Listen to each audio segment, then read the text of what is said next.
Hi, welcome to this video. Don't worry, there's going to be a wide variety of locomotives and rolling stock in this presentation. How to film model railways using a Mobius camera, lighting and camera placement. I've used the Mobius camera with its lens adjusted for close focus for many years here on Model Railways Unlimited, but usually only as a fill-in to the main video.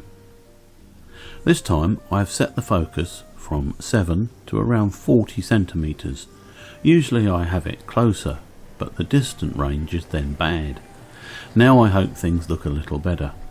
I like using the Mobius as it gets down in there with the action, making things look more real. However, it's a bit too wide angle for perfect effects. It only does 50 frames a second at 1280 x 720p. So it either has to be upsized by my software or, as here, uploaded at that format. You can see that we're starting off with some 2-bill action. Audio from the Mobius is terrible, hence the musical background. As you can see, the picture is quite muddy and the auto feature dims things as they move close.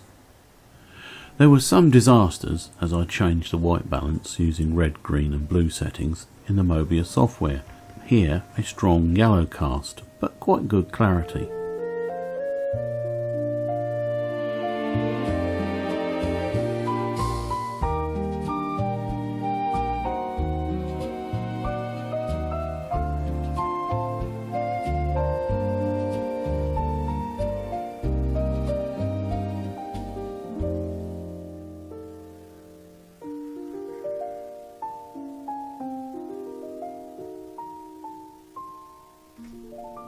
We have now changed both era and settings, now in BR days with a Wrenn standard class 4 in action. Here we've gone back to auto white balance, which does okay, but sometimes you can see it switching between bright and dim, resulting in a video clip that is hard to edit later. It's also very green biased, thus trains with lots of green look dim. Let's take a ride on the train. Notice the maroon and yellow are looking quite good.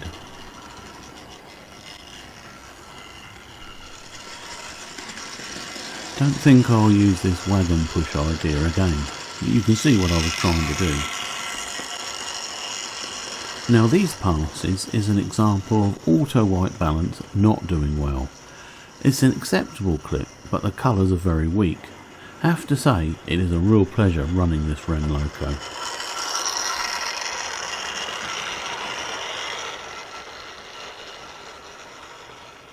Now we have a Bachmann standard class 3 with birdcage stock. One of the big reasons to like the Mobius is its size, meaning you can place it at track or platform level, resulting in some very real looking video.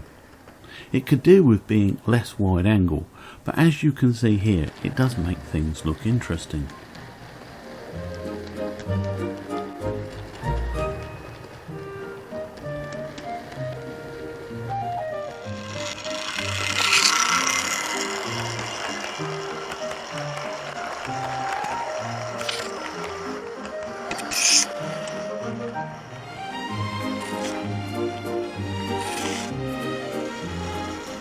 I messed this shot up by forgetting my side light.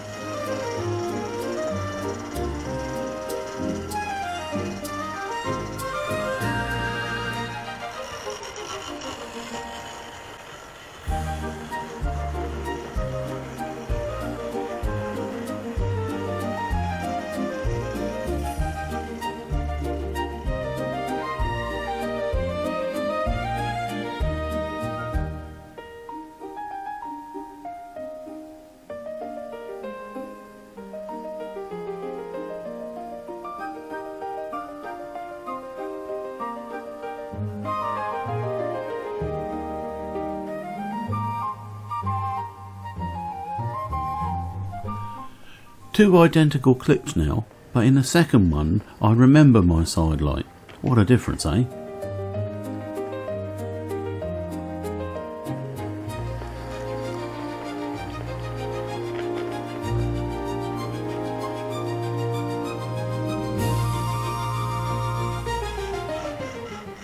Okay, it's double pass. You can see once again the auto white balance has done a poor job, so time for more tweaking.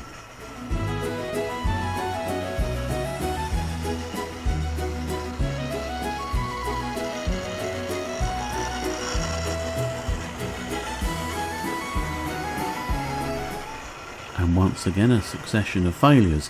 The adjustments have to be very small, otherwise things go wild.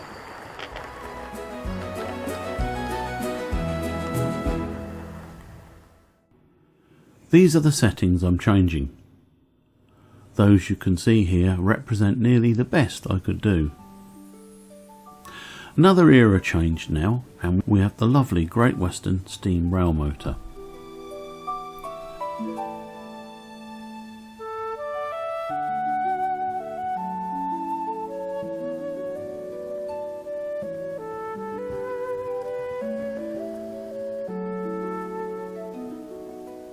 The settings are now manual, and based on the sunny preset, things are finally looking good. Now these rail motors are lovely, but the LED head and tail lights, despite being protected with extra resistance, still burned out. So I've disconnected them completely and would love to change the lamp for a better small one at some point in the future.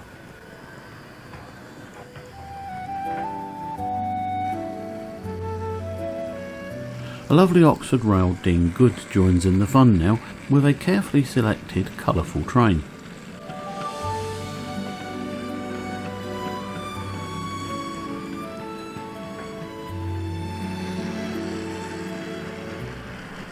The process of adjusting the Mobius values was very tiresome indeed. Connect to the PC and software, make the changes and save to the camera. Go downstairs to the railway, get the lights going. These are 5600K Cree 95 lamps, by the way.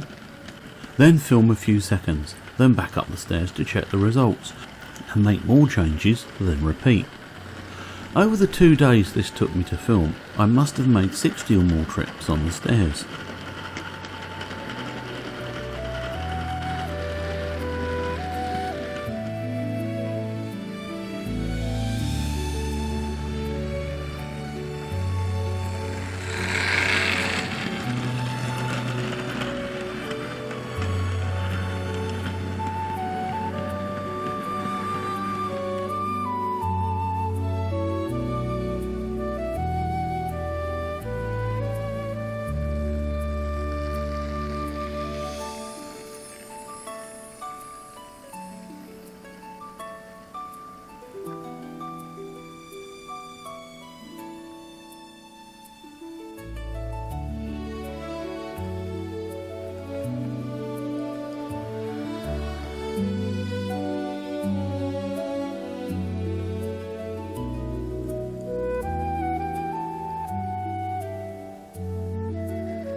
As the Dean shunts the yard, we see that more adjustments are required, as the images are yellow biased and rather muddy.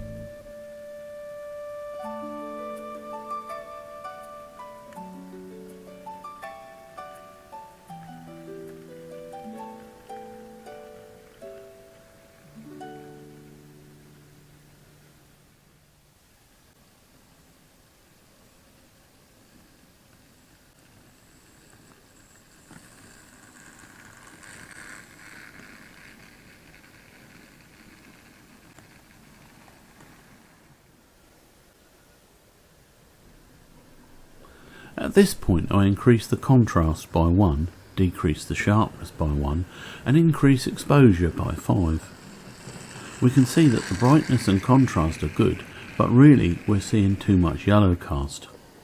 Okay for evening shots, I suppose.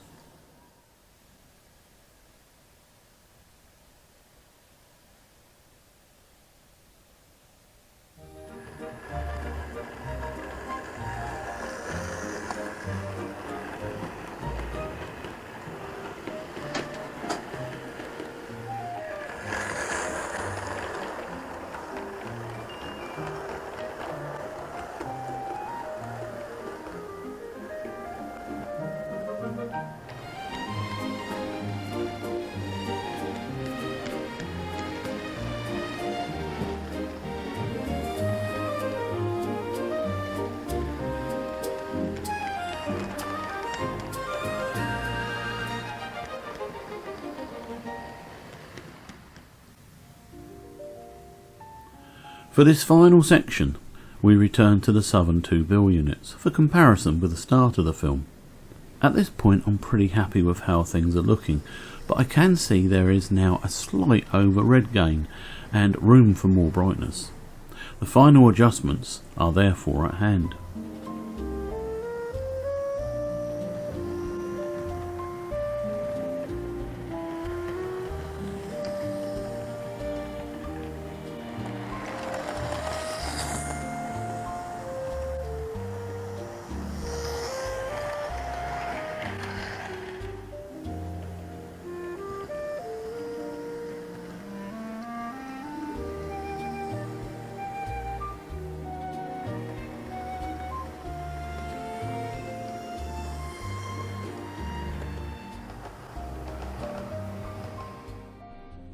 So here we see the final manual settings, producing the clips you're about to see. I'd still like to reduce the yellow cast, so maybe more blue would help.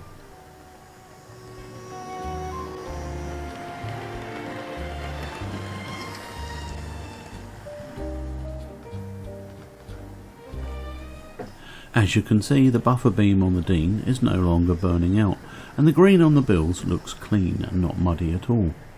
I do hope some of you found this interesting, or at least enjoyed the trains running past.